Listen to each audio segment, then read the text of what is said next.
Hey folks, this is Vince with Dad's Gaming Addiction, and today we're going to look at Evolution, a game that will be hitting Kickstarter on or around May 5th. Now, the best way I can describe Evolution is to compare it to the PC game Spore. In that game, and in the first stage, you swam around as this microorganism collecting traits and eating plant and animal life. And depending on what you did, it determined how your species would evolve into the later stages. Well, Evolution is a lot like that, only on a much more larger scale. This game will be for 2 to 5 players, ages 11 and up, with the average playtime clocking in between 45 and 60 minutes. Now, it's important to note that this game is, again, in the development stages. It'll be hitting Kickstarter, again, on or around May 5th. And what you see before you is a prototype, meaning that everything that you see here is thus subject to change. So without further ado, let's just check out how this game plays, and we'll go from there. Okay, now here's a very brief snapshot of the components. Again, keep in mind that this is a prototype copy, and these components are not reflective of the final product. Now you've got some cubes along the top here, some pink ones, some white ones, and some brown ones. These pink ones, as far as I can tell, are trackers, and they are used to track the body and population on these various species boards here. And let's see if I can just zoom in real quick so you can see what I'm talking about. Along the top here, you've got some values 1 through 7, and along this side, you've got body size and population. And as your species, you'll be controlling more than one. As your species grow or decrease in size, you'll be moving these trackers along these 2 tracks appropriately. Now, how do you get your species to grow? Well, good question. That's where these white and brown cubes come into play. Those represent your plant and animal food. And the type of food that a particular species prefers depends on what traits they have. And that's where these cards come into play. Now, I'm not going to show you all of them just because, as you can see, there are quite a number. But to suffice it to say that the traits that you play on your species will determine how they act during the game. You can even make some of them carnivorous, meaning that they can only eat animal food. And that can grant some positives as well as some negatives depending on the situation. Now, these trait cards also have a number in the bottom right-hand corner. That is used to determine how much food is given during a particular round. And you can only choose one function, meaning that you have to either play a card as a trait or play it as a food card. You can't do both. So it's you have to sort of make a decision on what you want to do with the cards that you're dealt. And I'll get into all of that later as I explained a round. Finally, you've got these bags down here. Basically, each player will receive one, and any leftover food that a player has during a round will be added to this bag and factors in during endgame scoring. Now, as far as game setup is concerned, each player will receive one species board, and they'll go ahead and take a cube of the appropriate color and place 2 of them on their tracker here. One will go under the population, and one will go on the body size under the 1 column, just so that they have 1 population and 1 body size, and every player will do this. Each player also gets a bag for scoring, and randomly players choose a starting player, and they'll get the first player token. I didn't have a first player token, so I'm just using a rubber band. The cards are shuffled up here, and the other cubes are just sort of placed off to the side to serve as a sort of a bank. Now, the game itself is played over a series of rounds, with each round consisting of 4 phases. You have the deal the cards phase, select food for the round phase, play cards phase, and feed the species phase.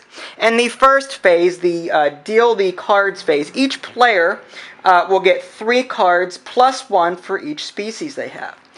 So in this case, this player would get 3 cards plus 1 for the species that they have, and this player will get 3 cards and then plus 1 for the species they have.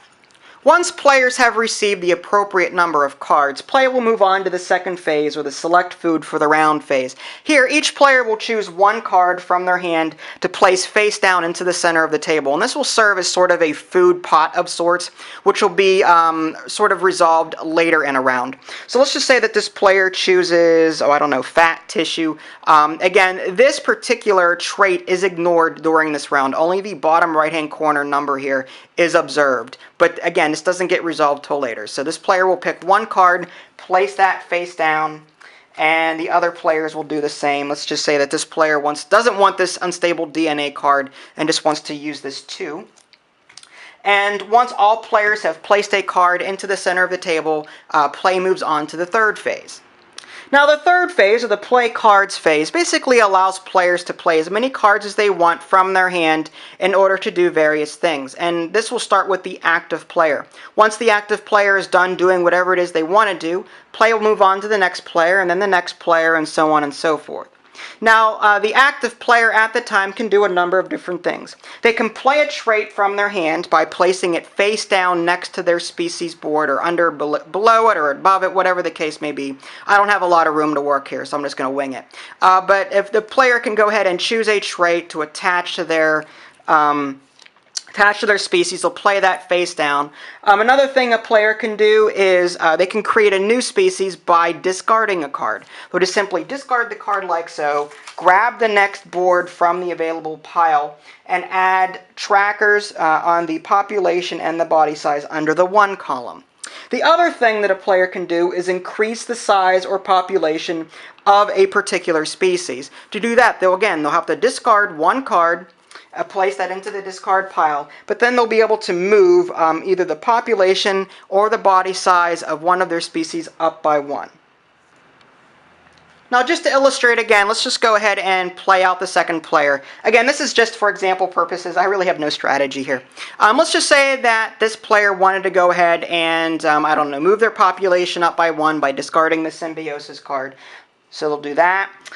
There's this burrowing. The species cannot be attacked if it has received food equal to its population. Let's just say that they want to add that trait, so they'll go ahead and play that face down. Finally, the scavenger. Let's just say that they don't like this trait, so they'll just go ahead and discard it, and instead move their population up to 3. Now, again, it's important to note that a species cannot have more than 3 traits assigned to it, though they can discard an existing trait in order to add a new one. Once players have played all the cards they wanted to, everyone will go ahead and reveal the traits that they've assigned to their particular species. Now, play will then move on to the fourth phase, or feed the species. At the beginning of this phase, these cards in the middle of the table are turned over, summed up, and that's how much plant food will be placed into the center of the table for the players for this round. Now, it's important to note that only plant food is associated with these cards. Meat, on the other hand, is only gained by attacking other species, which I'll get to in a minute.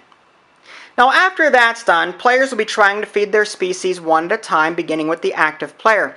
And there are a lot of rules associated with this phase, so I'm not going to go too in-depth here.